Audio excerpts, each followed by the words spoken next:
ഈ ചാനലിൽ ഞാൻ സംസാരിച്ചു തുടങ്ങിയത് പലപ്പോഴും സിനിമയെ പറ്റിയും അല്ലെങ്കിൽ എന്നെ വ്യക്തിപരമായി സന്തോഷിപ്പിച്ച പല കാര്യങ്ങളെയും പറ്റിയിട്ടാണ്. ആൻഡ് അത് സംസാരിക്കുമ്പോൾ ഞാൻ ഒരിക്കലും ഒരു ഫോർമാലിറ്റിയും കാണിച്ചിരുന്നില്ല. ഇന്നും എനിക്ക് ഫോർമാലിറ്റി ഒന്നും കാണിക്കാൻ താല്പര്യമില്ല.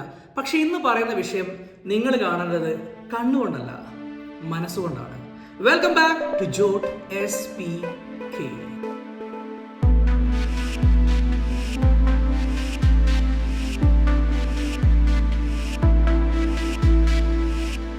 കഴിഞ്ഞ ആഴ്ചയിൽ ഈ ലോകത്ത് ഒരുപാട് നല്ല സംഭവങ്ങൾ നടന്നിട്ടുണ്ട്. പല കാര്യങ്ങളും നമുക്ക് ഒരുപാട് സന്തോഷം തരുന്ന കാര്യങ്ങളായിരിക്കും.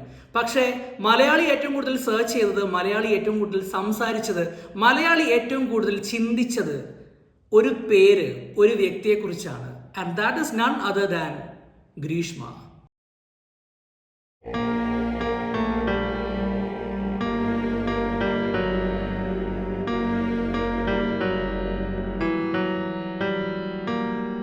ഇതേ വിഷയം വീണ്ടും എടുത്തിട്ട് ഒരു അനാലിസിസ് നടത്താൻ ഞാൻ എന്തായാലും നിൽക്കുന്നില്ല. പക്ഷേ എനിക്ക് ഇന്ന് നിങ്ങളോട് പ്രത്യേകിച്ചൊരു കാര്യം പറയാനുണ്ട്. ഒരു കാര്യമല്ല, 5 കാര്യങ്ങൾ പറയാനുണ്ട്.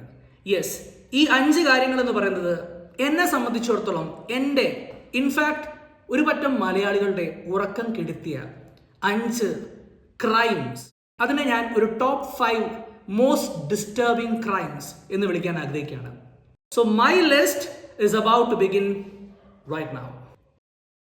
ഈ ലിസ്റ്റിൽ 5-മതുള്ളത് സ്വന്തം അപ്പാർട്ട്മെന്റിന്റെ ഗേറ്റ് തുറക്കാൻ ഒരു അല്പം വൈകി എന്നുള്ള കാരണം കൊണ്ട് ഒരു വാച്ച്മാനെ വണ്ടി കയറ്റി കൊന്ന ആ വാച്ച്മാന്റെ പേര് ഞാൻ പറയാം, ചന്ദ്രബോസ്. ഇപ്പൊ നിങ്ങൾക്ക് ആളെ മനസ്സിലായിട്ടുണ്ടാവും. അല്ലെങ്കിൽ അറിയാത്തവരോടൊന്ന് ചോദിക്കട്ടെ, നിങ്ങൾ മറന്നുപോയോ നിഷാമിനെ? ചന്ദ്രബോസ് വധക്കേസിൽ പ്രതി മുഹമ്മദ് നിസാമിന് ജീവപര്യന്തം തടവ് ശിക്ഷ കോടതി വിധിച്ചിരിക്കുന്നു.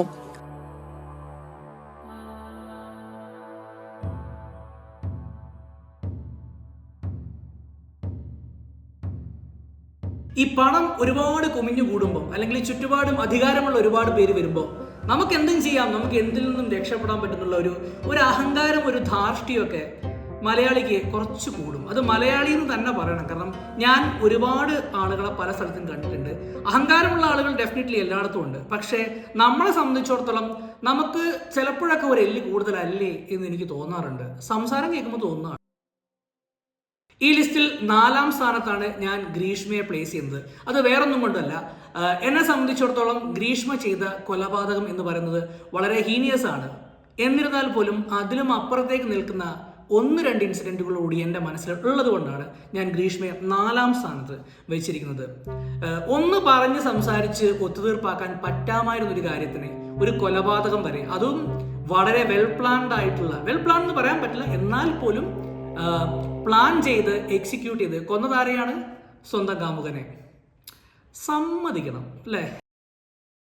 ഈ ലിസ്റ്റിൽ ഞാൻ വെക്കാൻ പോകുന്ന 3-ാമത്തെ പേര് ചിലർക്ക് ഒരു പുതിയ പേരായിരിക്കും. പക്ഷേ ഞാൻ ഒരു സിനിമാ പേര് പറയാം. ആ സിനിമയിൽ ഈ വ്യക്തിയെക്കുറിച്ച് ഒരു വളരെ സ്ട്രോങ് ആയിട്ടുള്ള ഒരു റെഫറൻസ് ഉണ്ട്, അല്ലെങ്കിൽ ഒരു ഇൻസ്പിറേഷൻ ഉണ്ട്.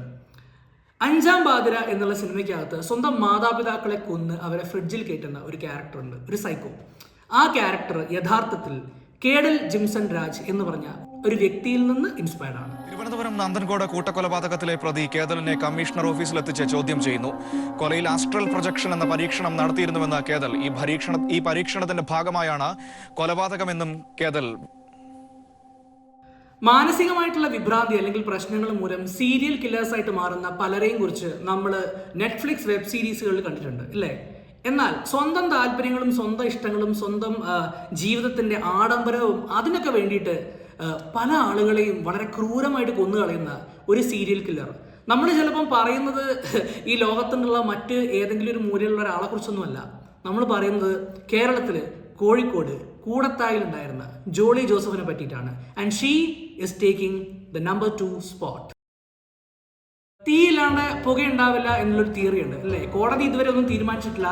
എന്നിരുന്നാൽ പോലും ഞാൻ പൂർണ്ണമായും വിശ്വസിക്കുന്നു, ഒരുപാട് മലയാളികളും വിശ്വസിക്കുന്നു, there is something fishy about this case and Jolly Joseph. ഞാൻ അവസാനം പറയാൻ പോകുന്ന കാര്യം ഒരു പക്ഷേ അതിനെക്കുറിച്ച് വീണ്ടും ചിന്തിക്കുക എന്നുള്ളത് മലയാളിയെ സംബന്ധിച്ച് വളരെ ഡിസ്റ്റർബിംഗ് ആയിട്ടുള്ളൊരു കാര്യമാണ്. KK രമയുടെ മകൻ്റെ അല്ലെങ്കിൽ TP ചന്ദ്രശേഖരൻ്റെ മകൻ്റെ വിവാഹം നടന്ന, അല്ലെങ്കിൽ ഇന്നലെയോ മെനിഞ്ഞാന്നോ ആണ് ആ വിവാഹം നടന്നത്. ആ ഒരു സമയത്ത് ഈ ഒരു കാര്യം വീണ്ടും എടുത്തു പറയുന്നതിൽ എനിക്കൊരല്പം വിഷമമുണ്ട്. എന്നിരുന്നാൽ പോലും കേരളത്തിലെ പലരുടെയും മനസ്സിൽ ഒരിക്കലും ഉണങ്ങാത്ത ഒരു മുറിവായിട്ട് ബാക്കി നിൽക്കുന്ന ഒരു മർഡറാണ് TP ചന്ദ്രശേഖരൻ വധം. ഒരു മനുഷ്യനെ കൊല്ലാവുന്നതിൻ്റെ ഏറ്റവും ബ്രൂട്ടലായിട്ടുള്ള രീതിയിൽ അയാളെ കൊല്ലുക, അതൊരു സ്റ്റേറ്റ്മെൻ്റായി പുറത്തേക്ക് വിടുക. ചിലപ്പം പല രീതിയിലുള്ള രാഷ്ട്രീയ പ്രവർത്തകർ ഇത്തരം കാര്യങ്ങളിൽ ഇൻവോൾവ് ആയിട്ടുണ്ടെങ്കിൽ പോലും TP ചന്ദ്രശേഖരൻ വധം പോലെ ഇത്രയും പ്ലാൻഡ് ആയിട്ട് ഇത്രയും ബ്രൂട്ടലായിട്ടുള്ള ഒരു പെർട്ടിക്കുലർ മർഡർ കേരളത്തിൻ്റെ ചരിത്രത്തിൽ നടന്നിട്ടുണ്ടോ എന്ന് ചോദിക്കുകയാണെങ്കിൽ ഇല്ല എന്ന് തന്നെ പറയേണ്ടി വരും. ഒരിക്കലും മറക്കാൻ കഴിയാത്ത അത്രയും മുറിവുകളാണ് ഈ ഒരു വിഷയത്തെക്കുറിച്ച് വായിച്ചപ്പോഴും പലപ്പോഴും പല ഡോക്യുമെൻ്ററികളും കണ്ടപ്പോഴും എൻ്റെ മനസ്സിലുണ്ടായത്. ചില വിഷയങ്ങളെക്കുറിച്ച് സംസാരിക്കുമ്പോൾ മനുഷ്യൻ കുറച്ച് വൈകാരികമായി പോകും എന്നുള്ളത് നാച്ചുറലാണ്. ഇന്നത്തെ കാര്യം അല്ലെങ്കിൽ ഇന്നത്തെ ഒരു വിഷയം നിങ്ങളുമായി ഷെയർ ചെയ്തപ്പോൾ തീർച്ചയായും നിങ്ങൾക്കത് അല്പം തോന്നിക്കാണും. Why is he so very emotional? ഞാനൊരു മനുഷ്യനാണ്, ഞാനൊരു സാധാരണക്കാരനാണ്. എനിക്ക് യുക്തി ഉണ്ടെന്ന് തോന്നുന്ന കാര്യങ്ങൾ തീർച്ചയായിട്ടും എന്നെ അത് പല രീതിയിലും സ്വാധീനിക്കും. അതിൻ്റെ ഒരു പ്രോഡക്റ്റാണ് എന്നിലുണ്ടായ വൈകാരികത എന്ന് പറഞ്ഞുകൊണ്ട് ഞാൻ ഇന്നത്തെ എപ്പിസോഡ് അവസാനിപ്പിക്കുകയാണ്. I will be back with another episode, but I'll make sure that you will have a smile in your face after watching it. Until then, it's bye from Jot SPK.